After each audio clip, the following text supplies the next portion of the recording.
There were three. Three. Brandon Smalls, Nicholas McCollins, and Dylan Brock. And one of them was ours. Yes, that is how we knew of their plan. Care to explain that plan, Natasha? Of course, sir.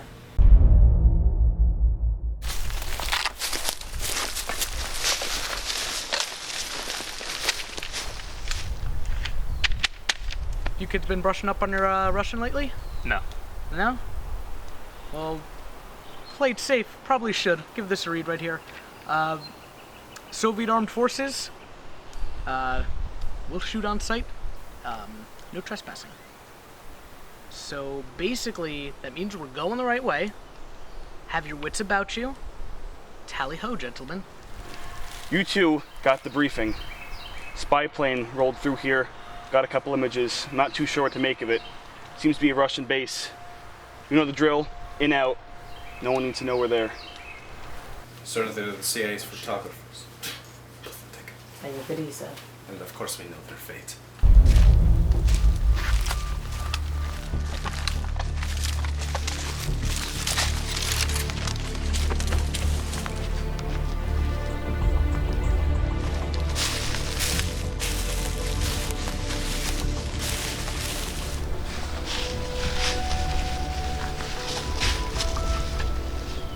Looks like there's a patrol up there.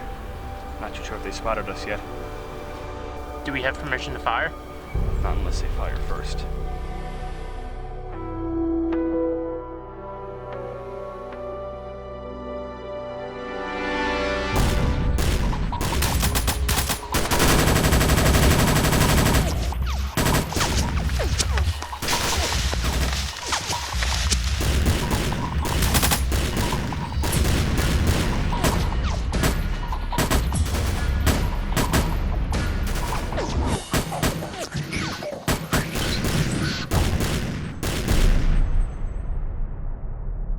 So they took the bait.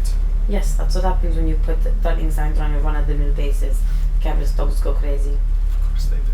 So, care to tell me about your trip to America, Natasha? Not the best, sir.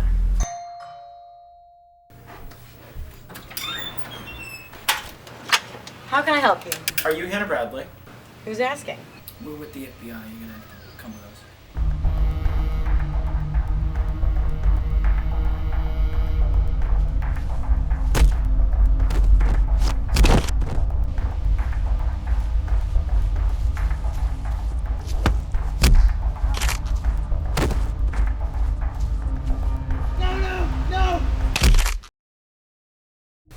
It took you a while to get back here, Natasha. They were looking for me everywhere. I had information they do not want anyone to know. Well, if they didn't assign our Molden mission, we could have never known of their plan. I'm so sorry. I had no way to contact Moscow. You got lucky this time, Natasha. I understand that, sir. What about the other moles?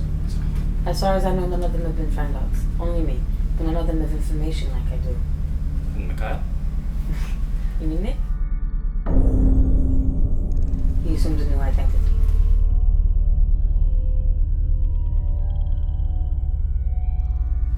This is what they don't want the Americans to know.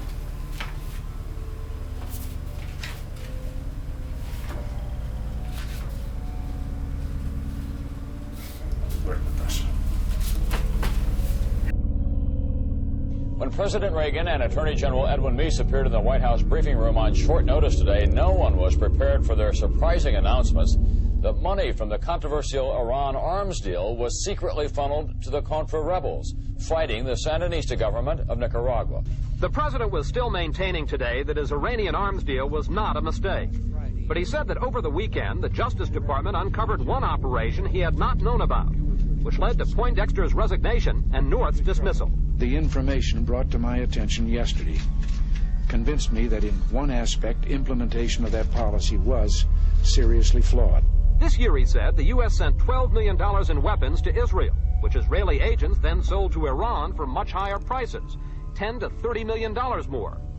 The Israelis paid the $12 million back to the U.S., but transferred the extra money to Swiss bank accounts controlled by the Contras. The Attorney General said later former National Security Advisor McFarlane had also been aware of the scheme. But Meese maintained involvement did not go any higher, that the President, Vice President Bush, Chief of Staff Reagan, Secretary of State Shultz, and CIA Director Casey all did not know of the plan.